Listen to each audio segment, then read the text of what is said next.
guys, today's video is going to be a little bit of a mixture.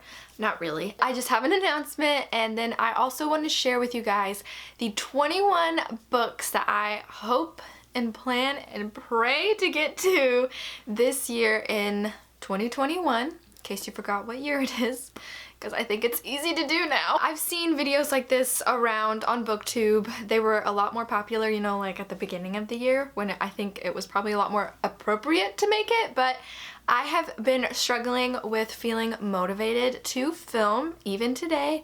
I'm not really like feeling it, but I'm powering through because it's been so long and I do miss it. That's what's weird about it. It's like I miss making videos, I miss creating content, bookish content, and even non-bookish. I really kind of want to explore that side of me as I guess a creator. But then also like the motivations wiped clean. All I do right now is go to work and do online school and play with my dog, and that's my life. First up, I would like to announce, it's kind of like not that big of a deal, so I guess like don't get your hopes up or whatever, or like don't expect too much, but I started a Christian readers club, so we'll be reading obviously Christian focused books. I called it the Morning Revival Readers Club, or just the Morning Revival. I've already created an Instagram. I'll link it down below, of course, if you want to go check it out. But it's something that I wanted to start kind of like April of last year, but I was like, it's kind of weird, I think, to introduce a book club, even though I'm calling it a readers club, because to me, I want the goal of it to be more about like reading the Word of God, but then also like these side books that are obviously, hopefully, fingers crossed, scripture backed. But yeah, so I mean, it is a kind of a book club, but then there's also, I want to share more like motivational posts sometimes. I'm also reading through the Bible this year from Genesis to Revelation. I've never actually done that before. I do read my Bible pretty much every day now. It's like required reading for me, but I can say with full certainty I have not read through the entire book of Numbers or Leviticus. So I'm kind of scared because those are like at the front, you know? I'm still making my way through Genesis. I haven't been super strict and on it with reading through Genesis so far. Like I said, I do read my Bible every day, but like I have a devotional that I do, and I always love reading at least one psalm a day. Sometimes that may be all I do, which I mean, is good. It's better than not picking it up. But anyway, okay, that's such a side note to what I'm trying to say, is that just I have a new bookish club. I'm calling it a readers club because I think that we should, you know, be readers, you know, and call ourselves readers. Readers of God's Word, and also readers of other people who write books about God's Word. You know, I've already shared the books we'll be reading for the Morning Revival Readers Club. There's just gonna be 6 of them because it's a bi-monthly book club, readers club. Ugh, if I get it mixed up, don't come for me. It'll be on the Instagram. There's a story like highlight that's on the Instagram page that you can look and see. There's gonna be live shows that I'm really excited about every other month. I think it's the last Saturday morning. I'll be going through whatever book that we read the previous 2 months. And also, as a side note, I am still doing my like non-Christian book club. It's the Story Atlas book club that I've been doing for the past, this is now our 3rd year.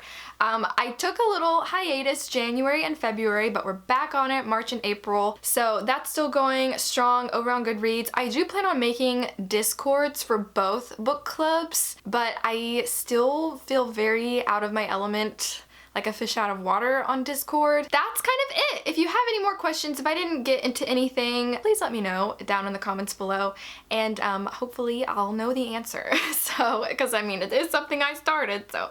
But yeah, and it's also like if you just want to read like one book, if you want to read the November-December book or the March and April book, I didn't know which 2 months went together, sorry. That's fine, you don't have to read every single book. That's definitely not expected of you. Just like my Story Atlas book club, super low key, join in when you want, skip months when you want, like that's not like a subscription. It's not like book of the month where you have to let me know if you don't want a book this month. Anyway, okay, moving on. Let's now get to the list of 21 books I, fingers crossed, will read this year. So segueing from the Morning Revival Readers Club announcement to this list, is that the first 6 books on this list are the 6 books we will be reading for the Morning Revival Readers Club. So the first book that I'm actually almost done with, I just have about maybe 50 pages left, is C.S. Lewis's Mere Christianity. This is the Morning Revival Readers Club book pick for the months of January and February. The live show of this will be on the Morning Revival Instagram account. I want to say it's the 27th or the 28th of February, but it's that last Saturday. But yeah, it'll be at 9 a.m. Central Standard Time, 10 a.m. Eastern Standard Time. So yeah, that's exciting. But this is it. This is like, I feel like required reading for Christians after, this was published. Really the only required reading is the Bible. But this is such a popular book for Christians to read, and I have been absolutely loving it. I don't normally tab my books, but I felt like because I'm reading this for a readers club that I do plan on doing a live show over, I should probably take note. I always underline in the Christian nonfiction books that I read, but I don't always tab. But yeah, I'm doing it now, and it's been fun, but there's so much of this book that has been standing out to me, that's been kind of almost like rocking my world. It's making me just think differently about aspects of just God himself. So I like that he's kind of stretching and broadening even the way I think about Christianity and the way I think about God. Not like any type of doubting. It's very much just kind of upping my reverence for God. So I'm loving it. Obviously would recommend. I also went into this book thinking that it was going to be like kind of over my head, but it's really not that hard to understand. I think if I had gone into this book when I was like 16, 17, I probably would have written it off as over my head, too difficult to understand, but I'm 25 and I'm finding it a breeze to get through while also being so wise and like knowledgeable. It's very good the way he constructs his, I don't want to call them arguments, but they kind of are. So yeah, the way he writes is phenomenal, loving it. I can't wait to read more of his stuff. The second book I have here will be the March and April book pick for the Morning Revival Readers Club. It is Ruth Chou Simon's Beholding and Becoming. Is it Cho or Chow? I've heard her say it, and for some reason I keep forgetting how it's pronounced, so I apologize if I pronounced it wrong. This is all about the art of everyday worship. This is a stunning book. I actually received it for my birthday last year. Ruth does all of this. This is all of her own calligraphy. She does watercolor paintings and lettering, clearly, and she does it well, but she's also a writer, so there's also words other than pretty pictures and verses and quotes that she's written. She has full page illustrations. They're just gorgeous. But I just feel like this is such a beautiful book to read for springtime. March and April to me are very much spring forward months. But yeah, it's all just talking about how obviously as a Christian, what you behold is kind of like what you become. What you think about is what you put out, and what you think about a lot of the times is what you do. So this is all about just kind of reorienting our attention on the one who, deserves it. So that's the second book. The third book we'll be reading for the Morning Revival Readers Club is Lisa TerKeurst's Forgiving What You Can't Forget. It's all about discovering how to move on, make peace with painful memories, and create a life that's beautiful again. I read her book, It's Not Supposed to Be This Way, last year in 2020, and loved it so much. I cannot say enough good things about that book. It really gave me so much needed perspective, and it wasn't one of those like sugarcoating the gospel type of books. It was very much like, yeah, what you're going through sucks and it hurts and it's awful, and it will feel like there is no hope, but like there is, but your feelings are not going to recognize that there is. So, it's just about like overcoming feelings with truth. This book's all about clearly forgiveness, and I really like Lisa TerKeurst's vulnerability that she shares, at least in her last book she did. She talked about a very dark, deep disappointment that was happening to her like as she was writing that book. So it really helped to me feel like, the author's not writing from a place of like, I don't really struggle with this. Like clearly it was something that she was struggling with, but also seeking God about, which spoke volumes to me obviously as someone who, you know, isn't living some perfect, I don't struggle at all type of Christian life. I very much do struggle, and so when a Christian author is able to write about their own, that transparency and again vulnerability and honesty to me is worth so much, and I just love it. So I am going to probably read every book this woman writes until she either stops or I die, I guess. But yeah, so this one is the book we'll be reading for the months of May and June. Moving right along, the next book for July and August, the Morning Revival Readers Club book pick is Louis Giglio's Not Forsaken. This is all about finding freedom as sons and daughters of a perfect father.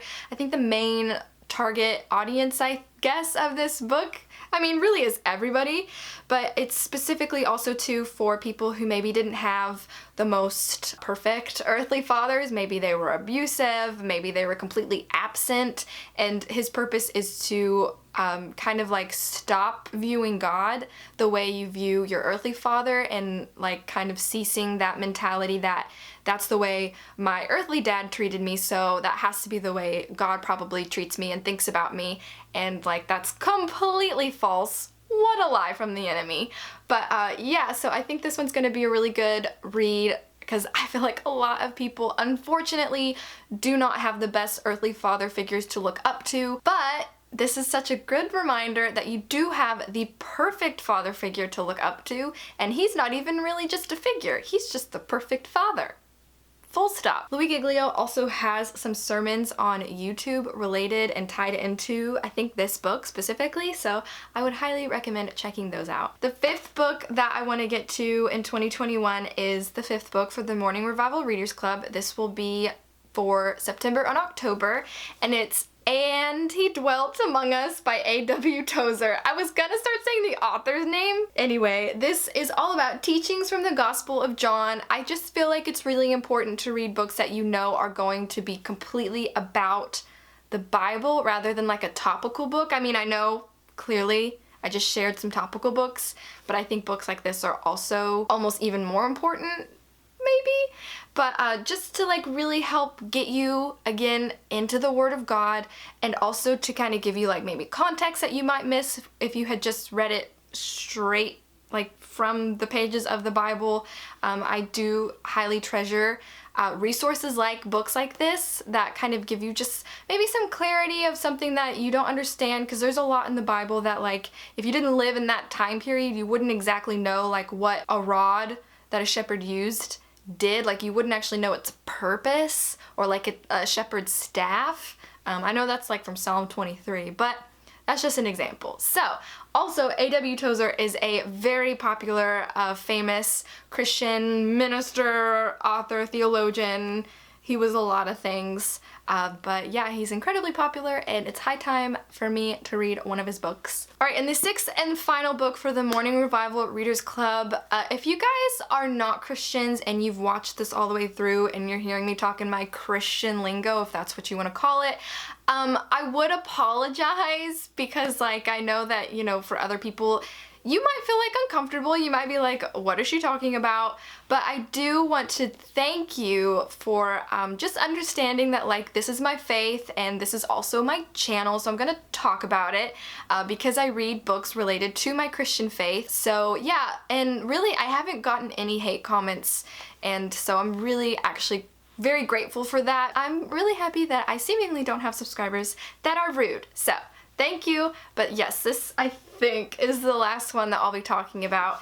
But it is John Mark Comer's Garden City. This is the book we'll be reading for the months of November and December. This is a book I've seen around like so many younger Christian bloggers, not that there's like a plenty of those, but I actually first heard of this book through, I can't remember if it's like Mary Kate or Mary Jane or Mary Beth, but the woman who's married to, like, I think he's the oldest son of the Duck Dynasty family, the Robertsons. She shared this like a couple years ago, and that was the first time that I saw this book, so I immediately researched it and then started watching his sermons on the Bridgetown Church's YouTube channel. But this book is basically about what it means to be human, what it means to be a believer, what it means to be a child of God, and then how to kind of orient and live your life according to that belief and faith system. So it sounds really good, and I do love this like kind of like minimalist cover.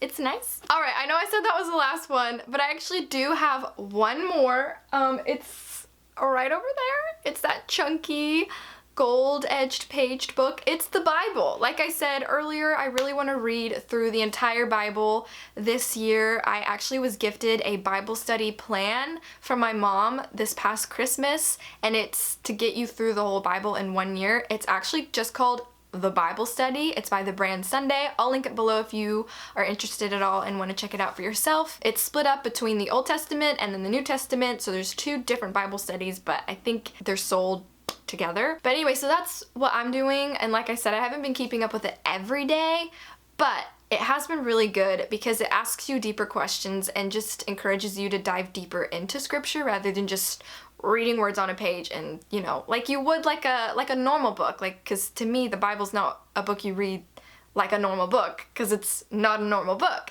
But anyway, so that's actually, what would that be, my 7th book? Yeah, that's my 7th book I hope to read in 2021. Moving on now to the 8th book. For the 8th and 9th books I want to read, they're not out yet. Actually, today's Tuesday, the 16th. Okay, this book is out. It is A Court of Silver Flames by Sarah J. Maas.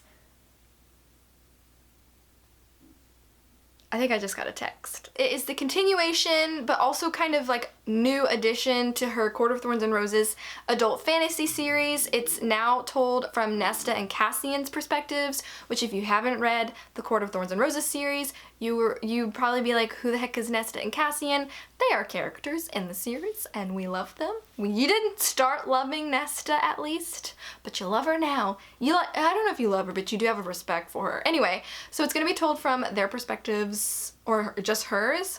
I'm not sure, I haven't read it yet. I need to go grab a copy probably today because I didn't pre-order. I don't know why, I never pre-order books. I love waiting till release day so I can go to the bookstore and buy it. I have a Barnes & Noble gift card that I've been holding on to since Christmas to use specifically for my copy of A Court of Silver Flames. I'm so excited. So yeah, this is one that I've been waiting 4 years because I read A Court of Wings and Ruin, which is the 3rd book in the trilogy. The last book that was published, basically, if you're not counting that awful novella. But I read that in 2017, so it's been 4 years. I've been waiting for a really long time for this, so I'm really excited. And then the 9th book that I want to get to in 2021 is Alex Michaelides' new release, The Maidens. This one comes out June 1st, so we've got a little bit of a longer wait, but I read his book, The Silent Patient. It was his debut novel back in 2019, I think exactly 2 years ago. February of 2019 was when I read it, and it was such a fast read. It was an adult thriller, but the way it was written was so good, and I loved that he kept his chapters between like 3 and 4 pages and made the book feel like it was going by. But The Maidens, I think, is like kind of like a dark academia, how do you say that word? Novel. Not that I'm like really into that. Like I haven't really explored exactly what that means. Like I just imagine that it's just thrillers set in college campuses, which is what The Maidens kind of is. There's like Greek mythology, I think, woven in, which kind of, he wove it into The Silent Patient too, because I think the author himself, I think he's Greek, or he's Greek heritage. I don't know specifically what it's about because I read the synopsis one time and then added it to my wish list on BarnesandNoble.com because I was like, say no more, I want to read it. But I do think it has to do, I don't know if it's like a cult or like a secret society on a college campus, something like that, but I do know it's a thriller and I'm really excited. So anyway, yeah, that's I think that was my 9th book. The next book I hope to get to in 2021 is Crooked Kingdom by Leigh Bardugo. I read the 1st book in this duology, which I now think is a series. I want to say I heard that she's going to be publishing a 3rd book. I read Six of Crows last year during the start of quarantine, actually, and I actually did start Crooked Kingdom last year, but then I got into a really long extended reading slump and never picked it back up again. So I stopped around page 72, but this is her young adult, should be more adultish, but because of the age of the characters, it's young adult fantasy series, and I really like it. The 1st book was primarily like a heist plot, but this one I mean, I don't know what to expect. The last one did end on a cliffhanger, and so I did immediately start this, but yeah, that reading slump hit hard. So I want to return to it this year and finish this one up so I can finally read King of Scars by Leigh Bardugo. And in the same vein of continuing on with series that I've started but haven't finished, I'd like to get to A Gathering of Shadows by V.E. Schwab, the second book in her Shades of Magic fantasy series. This is an adult fantasy series. And I read the first one just over a year ago and really liked it. I'm a huge fan of V.E. Schwab's writing style. I loved her vicious and vengeful duology, but fingers crossed it turns into a series. It needs to have a third book at least. This is like a magical urban fantasy type of a read. There's parallel Londons. The first book was revolved around a stone that needed to get back to the London that was like destroyed. So it was an adventure, it was fun, but this one I know has to do with like a magical competition, and I know it's not gonna be the night circus, I know, but like it makes me think of the night circus, so I really want to get to this one so soon. I apologize, I have found another Christian nonfiction book. It's J.D. Greer's What Are You Going to Do With Your Life? I saw Ben Stewart, the pastor at Passion City Church's location in Washington, D.C. Love him. He shared this on one of his Instagram stories and highly recommended it, and I don't know, it's just that question, what are you gonna do with your life? I mean, as a woman in now her mid-20s, like that's a question I think I ask myself every morning when I wake up and every night when I go to sleep. So I'm like, let's read a book that like might attempt to help me answer that question.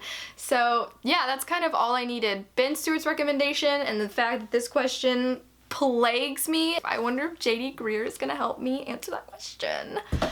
Moving on, the next book I hope to get to in 2021 is a classic, Emma by Jane Austen. I read Pride and Prejudice last year. It kind of took me a while, but I did read it and I loved it. It was my favorite book last year. I am in love with Jane Austen's writing style. I asked a question in like my last video talking about which Jane Austen book should I read next, and a lot of you guys said Emma, and I was kind of already leaning to that one anyway because it just sounds really cute. I know it's about Emma, who is setting up, I think, like her sisters and her friends with guys, but she's like under a belief that she'll never get married, but then she like finds someone who's like really interested in her, I think, while she's trying to set him up with someone else, which just sounds so cute. Like I love that. Also, Pride and Prejudice proved to me that Jane Austen knows her way around a love story. So yeah, I'm really excited to get to Emma. It sounds like it'll be a really good book for me. Also, this like collection of books, there's 4 of her classic novels. It's got Sense and Sensibility, Pride and Prejudice, Emma, and Persuasion in here. I was gifted this by my sweet manager, Alina. So yeah, she gave me this for Christmas, completely unasked for, didn't expect it. So I treasure this now. Thank you, Alina, if you're watching this. Next up, another book I want to read this year is Matthew McConaughey's Green Lights. I am on my Libby app's waitlist to listen to him read this to me at night, like a freaking bedtime story. Once I heard that the audiobook was narrated by him, I was like, I will wait until I can listen to that and read this along with him, because what an experience I am hoping and expecting that to be. I love Matthew McConaughey, kind of always have, always will situation. I feel like us Texans gotta like support each other, even though, you know, I don't think he's supporting me. But who knows, he might if he knew me. Anyway, moving on. I am like 10th in line though, and I checked it yesterday, and it said I've got 18 weeks left, so this one will probably be late 2021, but I'm holding out. I'm holding out. Next up, we have Stephanie Meyer's Midnight Sun. This one's super reflective and I hate it. I got this as soon as it came out last year. No, it didn't actually, because it was out of stock for so long. I got it once it finally came back in stock at my local Barnes & Noble, and surprisingly haven't picked it up yet. I was such a twihard in the 7th grade. I mean, y'all didn't know me back then, so y'all don't even know the obsession. I saw this movie, I saw Twilight, not this movie, this isn't a movie. I saw Twilight 7 times in the movie theater with my mom. I don't know why my mom even like paid for that. She endorsed my obsession with it. 7 times in a movie theater. I've never done that for a movie since. Midnight Sun is Twilight, but told from Edward's perspective. Why have I not read this yet? I have no idea. I think the size of it's kind of putting me off, and I did read that like Twilight gender bent novel that she released like 5 years ago, Life and Death or Life After Death or something like that. And like, I did not like it. I think I gave it 3 out of 5 stars for nostalgia, but like if I had rated it now, it probably would have only gotten about 2 stars because it was incredibly boring. So I don't know, man. I just don't know how I'm gonna feel about this, but I need to get to it because this was the book that, you know, when I was 13, I read like the first, how many pages had been out? Like they leaked onto like Tumblr or somewhere. I read them and I was like, I can't wait for this to be a novel. And then Stephanie Meyer was like, oh, well, I'm not writing it now. And I guess the cash cow ran dry because she wrote it. The next book is kind of in the same vein, a continuation or like an addition to a series that I was obsessed with when I was like in my early teens. And that's The Ballad of Songbirds and Snakes by Suzanne Collins. This is a Hunger Games prequel novel that follows President Snow's, his first Hunger Games being, I think, like a sponsor or a mentor. I think it's a mentor. I just remember when this came out, no one wanted a President Snow prequel, but I was like very quietly like super okay with it. Like I was like, okay, let's learn like what made him such a dictator, awful person. I like that whole villain origin story in this. I feel like, is this not what this is? I mean, I haven't read it yet, and I did hear kind of mediocre, underwhelmed reviews for it. I think those reviews also kind of helped me put off reading this book, but I don't want to let another year pass by because this was a book that I did go out and get on release day. Alright, next up here on my list is Delia Owens's Where the Crawdads Sing. Oh my gosh. Let me know if you personally have heard someone say a negative thing about this book, because I haven't. I've never heard a single, it's not even just bad. I haven't even heard anyone just say, it was alright. I've only heard stellar, phenomenal, amazing, blew my mind, so good, great, favorite book I've ever read. As far as I know, it's about this girl who like lives on a marsh, and it's set in like the 60s, so it's kind of historical fiction, or I guess that would be historical fiction. And I think there are these 2 boys that like find her, or like, I don't know, but there's a boy that dies, and I think they blame the girl that like lives on this marsh for his death, but maybe they like had a romance. I don't know. I feel like that's probably like such a small part of this story. But yeah, I'm excited to see why the heck everyone raves about this book. I mean, gosh, what is it about this book that has made at least women readers unite and say that this is their favorite? What is that? This next one is The Inheritance Games by Jennifer Lynn Barnes. This is the first book in the YA series. I saw that there's a second book either coming out very soon or has already come out. I kind of don't want it to be a super long series, because how can it be? The premise of this book sounds kind of perfect for a standalone, so we'll see though. It's about this girl who like inherits? Is that how you say inherits? An inheritance. Well, actually, I don't think she does, because she's not like the I think, daughter of this man. She receives, all of that thinking about how to pronounce that word, and I'm not even gonna say it. She receives $46.2 billion, and his grandsons receive nothing. And so because she gets his money, she has to go live like in this mansion that this mega billionaire left behind. His name's Tobias Hawthorne. But when she moves in, it's also being currently occupied by, I think, his 3 grandsons. 4. It says 4 of his grandsons. And they all obviously feel very gypped right now, because like they didn't get a penny from their grandfather's fortune, and this girl did. And like, I don't know if she has any relation to this guy. I don't know if the summary says that or anything like that. But yeah, it reminds me a lot of Knives Out, and I heard comparisons between the two before this book even got released, which immediately piqued my interest because I love Knives Out. I think that movie is so good. So I'm thinking if this can be like a young adult version of that, like how amazing that someone might be able to capture that in book form. The next book I have here is Angie Thomas's The Hate You Give. I'm putting this on here because this might be my new All the Light We Cannot See by Anthony Doerr, where every year for 5 years I say I'm gonna read it, and then on that 6th year will be the year that I read it. Because if you don't know, I read All the Light We Cannot See last year after saying I will read it for the past like 6 years. That's one of the books that I've had on my shelves the longest, and this one could quickly be that. I did just get this book, I think I got it early last year or late 2019.